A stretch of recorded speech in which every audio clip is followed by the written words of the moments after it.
কর্ম করো কিন্তু ফলের আশা করো না। গুড মর্নিং, কেমন আছেন? আশা করছি ভালো আছেন। আপনাদের ভালোবাসায়, ঠাকুরের কৃপায় আমিও ভালো আছি। আমি বিছনা উঠানোর থেকে ব্লগটা শুরু করলাম। এটা কেন বললাম যে কাজ করে যাই, তার ফলের আশা করব না। কাজ করতে থাকি, ঠাকুর একদিন না একদিন মুখ খুলে তাকাবেই। এর জন্যে এই কথাটা বললাম। এই যে বালিশের ওষারগুলো পাল্টে নিচ্ছি সুন্দর করে। মেয়েটা আজকে ইচ্ছা করছিল না ওর তুলতে, ওই জন্য আমি বলছি থাক, তুই যা, আমি তুলে দেবো ওখানে। মাদের অনেক কিছুই করতে হয়, বাচ্চা ইচ্ছা না করলে করে দিতে হয়। আগে আমরাও যখন ভালো লাগতো না, মা তখন বলতো থাক গিয়ে, তুই রেখে যা, আমি করব। ওরকম আমার মেয়েরটাও ভালো লাগছিল না কালকে, আমি যে থাক রেখে দিয়ে তুই যা, আমি বালিশের ওষারগুলো পাল্টাবো। আর আমাদের তো ওই ব্ল্যাঙ্কেটগুলো কাচাই হচ্ছে না। এই যে এখন যে ঝড় বৃষ্টি হচ্ছে, রাত্রে আবার একটু ঠান্ডা ঠান্ডাও লাগে। আমার বরমশাইয়ের আবার একটু শীত কাটুরে, আমার আবার অত ঠান্ডা লাগে না। ওনার আবার পাখা চললে ওরে ঠান্ডা লাগে, ওনার ব্ল্যাঙ্কেট লাগেই, আমার মেয়েরও লাগে। ওরা দুজন বাবা মেয়েতে প্রচণ্ড শীত কাটুরে। ওরা গরমেও একটা কাঁথা গায়ে দিতেই হয়, পায়ের উপরে না দিলে ওদের ঘুম আসে না। ওই জন্যে এইগুলো উঠাতেও পারি না চট করে, এগুলো কাচতে হবে। আর মেঘ মেঘ যা হচ্ছে, আকাশ একবার হাসছে একবার কাঁদছে, কী করবো। এবার গরমও পড়ছে, ঠান্ডাও লাগছে। মশারিটাও কেচে দেবো, মশারিটাও ভীষণ নোংরা হয়েছে। কোলবালিশের ওষার টোষারগুলো কেচে দেবো ভাবছি। তার মধ্যে তো রান্না আছেই। মেয়ে খেয়ে কাজে বেরিয়ে গেল, আমরা একটু পান্তা ভাত খেয়েছি। আমার আবার পান্তা ভাত খেতে খুব ভালো লাগে। এই গরমকালে এই পান্তা ভাত খেতে, আমার এমনি পান্তা ভাত যখনই থাক আমার ভালো লাগে রুটির থেকে। আগে তো রুটি খেতামই না, পান্তা ভাত খেতাম আলু ভাজা দিয়ে, চানাচুর দিয়ে। আগের কথাগুলো বেশ মনে পড়ে। এগুলো একটু রোদ্রে দিয়ে দেবো, ওষারগুলো পরে ভরবো। বালিশগুলোর যা অবস্থা দেখি, আস্তে আস্তে করে সবই কিনবো। হাতে পয়সাও লাগে। এই ব্যবসা তো সব সময় সমান যায় না, এক সময় একদম ভালো চলে, আবার এক এক সময় চলেই না। এরকমভাবেই তো চলছি, ওই জন্যে একটু হিসাব করে চলতে লাগে। পয়সা পেয়েছি বলে একদম হুড় করে কিনে নেওয়াও যায় না, সব দিকই তো এই দিয়ে চলে, একটু হিসাব করে চলতে হয়। আমি বাকি ঝাঁকি করে কেনা আমার পছন্দও হয় না, আর আমি কোনো দিন ওই জিনিসটা ভালোবাসি না, বাকি করে জিনিস কেনা। যেটুকু বাকি করব দিয়ে দেবো বাবা, আমারও ভালো লাগে না। এই আলমারিটাও মুছে নিচ্ছি। ভিডিওটা কার কার ভালো লাগছে কমেন্ট করে জানাবেন, আর খারাপ হলেও কমেন্ট করে জানাবেন। আশা করছি আপনাদের ভালো লাগবে। এই যে কালকে কেচেছিলাম জামা কাপড়, এগুলো শুকিয়ে গেছে, এগুলো তুলে নিচ্ছে। এবার এগুলো গিয়ে গুছাবো। বরমশাই গেছে মেয়েকে দিতে, আসলে পরে আমি রান্নাঘরে ঢুকবো। ভাতের জলটা বসিয়ে দিয়ে আমি এই কাজগুলো করছি। সারাদিনে তো আর বসার সময় পাই না, কী করব, আমার তো করতেই হবে। ওই মেয়ে যাও একটু আগে করে দিত, ও কাজে বেরিয়ে যায়, এখন আমারই সবই করতে হয়। কালকে তো 3টের সময় ভাত খেয়েছি। আমার রোজই এখন 3টে বেজে যায়। ঘর দুয়ার পরিষ্কার করা, ঘর মোছা, এইগুলো করতে করতে আমার এই রান্না করে তারপরে সব কাজ করতে লাগে। তার মধ্যে এডিট, যারা ভিডিও করে তারা তো জানেন এইগুলো কীরকম সেট করে করে করতে কতটা সময় যায়। ওই এমনি কাজ করলে আবার এতটা সময় যায় না। এই যে সোফাটাও পরিষ্কার করব, এই জামা কাপড়গুলো গুছিয়ে নিই। আমি আবার এই জামা কাপড় না এরকম এলোবেলো করে রেখে দিতে পারি না, আমার আবার ভালো লাগে না।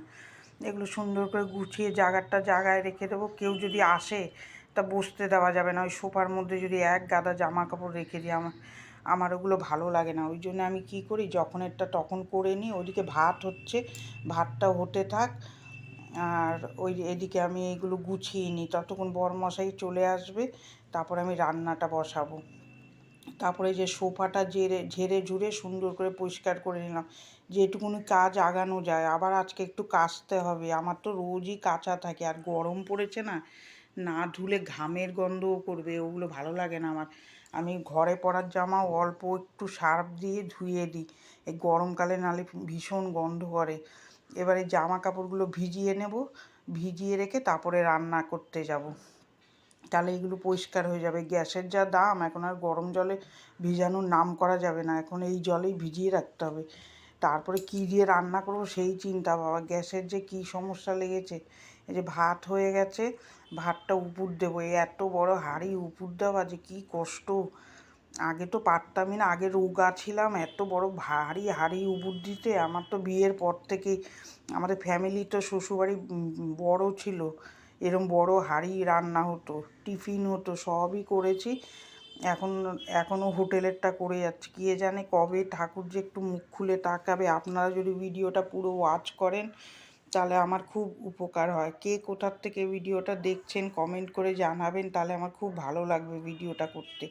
কদিন ভিডিও করতে দিতে পারিনি, শরীরেই দেয় না, এত কাজ। তারপরে ভিডিও করলে তো ওটা এডিট করতে হবে, ভয়েস দিতে হয়, তারপরে অনেক কিছু তো ভিডিওর ব্যাপার থাকে, সময় মতন ছাড়তে হয়। আমি তো সময় মতন ছাড়তেই পারি না।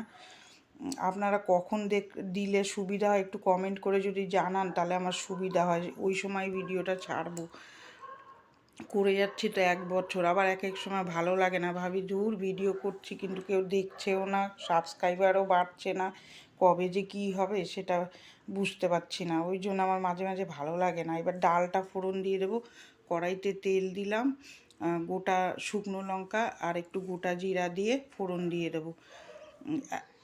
এই ভিডিওটা এরকমভাবেই আমি কি করি, সকালে উঠে এডিট করি, এডিট করে ভয়েসটা দিই, মেয়েকে আবার খেতে দেবো, ও খেয়ে কাজে যাবে, ওই তাড়না থাকে সকালে। ও সকালে আর আমি ভিডিও খোলার টাইম পাই না। সকালে উঠে নিজে ফ্রেশ হই, চা খাই, ওর টিফিন বানাই, নিজেরা একটু খাই টিফিন, তারপরে এই এখন থেকে ব্লগটা শুরু করি। তখন বাজে কটা, 10:30 থেকে ব্লগটা শুরু করেছি। ভেন্ডি সর্ষে করব, আলু দেবো একটু, নালে না ভেন্ডি খালি করলে মেশে না ভালো। কড়াইতে তেল দিয়ে দিলাম, পাঁচফোড়ন দেবো, দিয়ে দিয়ে আলুটা একটু ভেজে নেব, নাহলে ভেন্ডির সাথে আলু দিলে ভালো লাগবে না একটু ভাজা ভাজা না করলে। এখন তো নতুন সবজি, খেতে বেশ ভালো লাগবে এখন, আবার কদিন চলে গেলে দেখবেন ভেন্ডি পটল কিচ্ছু ভালো লাগবে না। এখন প্রথম প্রথম সবজি উঠছে, ভালো লাগবে। শীতকালে দেখবেন খেয়ে শান্তি পাওয়া যায় না, গ্যাস অম্বলের বা ইয়েটা বেশি থাকে, কিন্তু গরমকালে খেলে অতটা অসুবিধা করে না পেটে। শীতকালে খাওয়া যায় না, পেটে খুব অসুবিধা করে সারাটা শীত। আর এখন যা সিজন হয়েছে মানুষের তো বমি পায়খানা লেগেই আছে, ভয় লাগে খেতে সব কিছু। এই কিছুদিন আগে আমার কি বমি পায়খানা হচ্ছিল, বাবা আমি ভয় পেয়ে গেছি, ডায়রিয়া ফাইরিয়া হলো নাকি, ওই জন্য এখন একটু ভয়ে ভয়ে খাই। এই এমনিতে আগুনের কাছে থাকি সারাদিন, আমার সব কিছু খেতেও ভাল লাগে না এখন। যখন খেতে চেতাম তখনই খাওয়ার আমার অভাব ছিল, এখন যতই থাক খেতে ইচ্ছা করে না, পড়েই থাকে। রাত্রে তো আমরা ভাত একদম অল্প খাই, বিকালে রান্নাই করতে হয় না, এইগুলো যা থাকে আমাদের হয়ে যায়। কেন আমার এখন খাওয়ার রুচিটা নষ্ট হয়, দেখবেন সময় চলে যায়, কথাও মনে থাকে সব কিছু। তখন বয়স কম ছিল, খেতে ইচ্ছা করতো, খিদায় অনেক কষ্ট করেছে অনেকই, কিন্তু এখন দেখুন খাওয়ার ঘরে রয়েছে, খেতে ইচ্ছা করে না। ধুর, ও বিকালে একদিন খাই, 3টের সময় খেলে হজমও হয় না, তখনও পেট ভরে খেতে পারি না, ওবেলায় বেশি খাওয়া যায় না। এক এক দিন আবার একটুখানি খেতে ইচ্ছা করে, তখন আবার বিকালে 1 দিন 2 দিন খাই। মেয়ে নিয়ে আসে, কালকে আমার জন্যে বাদাম চিট বিস্কুট নিয়ে এসেছিলো, মেয়ে আবার নিয়ে আসে মাঝে মাঝে আমার জন্যে, এই মেয়ের আবার এই সব গুণগুলো আছে। আমার বরমশাইও এনে দেয়, আমি খেতে চাই না এখন বেশি একটা, আমার খেতে ভালো লাগে না। আগে যেরকম একটা খাওয়ার ভক্তি আর যা লাগতো, এখন আর খাওয়ায় অত ভক্তি লাগে না। তারপরে যে তেলটা ঢেলে নিলাম, তেল তো এখন 1 কেজি থাকে না, রিফাইন তেল 800-র মতন প্যাকেটে থাকে। সব কিছুই দেখবেন এখন কম কম দেয়, চালানো খুব মুশকিল হচ্ছে এই ব্যবসা। জিনিসেরও দাম বেড়েছে, গ্যাসের তো আর বলা, সোনার দামের মতন হয়ে গেছে, গ্যাস এখন একটু একটু করে জ্বালাতে হচ্ছে। আগে বেড়ার ঘর ছিল, কাঠকুটোতে রান্না করতে পারতাম, কিন্তু এখন ফ্ল্যাটে তো আর কাঠকুটোতে রান্না করতে পারবো না। কাঠকুটোতে কত রান্না করেছি, গরম জল করেছি, কাপড় ভিজিয়েছি, নিজের ঘরে আবার তখন করতে পারতাম। এই ফ্ল্যাটে তো আর ওইসব করা যাবে না, গ্যাস কত বাঁচাতাম, কয়লায় রান্না করতাম, অনেক কিছু ছিল, কিন্তু এখন আর সেইগুলো তো ফ্ল্যাটে করা যাবে না, এখন গ্যাসেই রান্না করতে হবে আর ইন্ডাকশানে। আর হোটেলের রান্না তো আর ইন্ডাকশানে হবে না, ঘরের অল্প একটু রান্না ইন্ডাকশানে করা যায়, কিন্তু হোটেলেরটা আর হবে না। জিনিসের যা দাম বেড়েছে, আর আগের মতন ব্যবসা থাকলে তাও চিন্তা করা যেত, এখন আগের মতন ব্যবসা নেই। 14 জায়গায় এখন এই হোম ডেলিভারি হয়েছে, এখন সবাই করছে, সবাই করে খাচ্ছে। আমাদের ব্যবসাটা ডাউন হয়ে গেছে এখন। আগে যেরকম আমরা একা ছিলাম এইখানে, এখন অনেক হয়ে গেছে। ওই জন্য যার যেখানে ভালো লাগে সেখানে খায়। দেখুন 1 কেজি তেল থাকে না, 800 তেল থাকে এখন। এখানে এনেছিল ফলি মাছ আর মাছ এনেছিল। মাছ বানাবো আজকে। আমি অনেক দিন ধরে বলছিলাম মাছ আনতে পারবো না, মাছ খেতে ভালো লাগে আমার। আনলে কী হবে, কিন্তু খেতে পারিনি। এক পিস খেয়েই রেখে দিয়েছি, অত খেতে পারি না এখন। আগে যেরকম একটা ভক্তি করে, এই যে রান্না করতে করতে গ্যাসটা নাকে মুখে যায়, সে আর খেতে ভালো লাগে না। ওই ফলি মাছটা করব আর ওই মাছটা করব। মাছটা তো পেঁয়াজ রসুন দিয়ে মাংসর মতন ভালো হয়েছিল, ঝাল ঝাল হয়েছিল, ভালো হয়েছিল। ওরকমভাবে করে খেলে বেশ ভালো লাগে। আর তারপরে মাছ ভেজে ঝোল বসাবো। ফলি মাছ বেশিরভাগ বেগুন দিয়েই বানাতে হয়। বেগুন পাতলা ঝোল, কিন্তু কালকে আর করিনি। একজন খাবে না ওই মাছ, ওর জন্য ওই পেঁয়াজ রসুন দিয়েই ঝোল করেছি। এই ফলি মাছটা পাতলা ঝোলই ভালো লাগে, কিন্তু আমি আর কালকে করার সময় পাইনি, আর ভালোও লাগছিল না। এই গরমে রান্না করতেও ভালো লাগে না, খেতেও ভালো লাগে না। যত দেখবেন টক খাবেন তত ভালো লাগবে গরমে।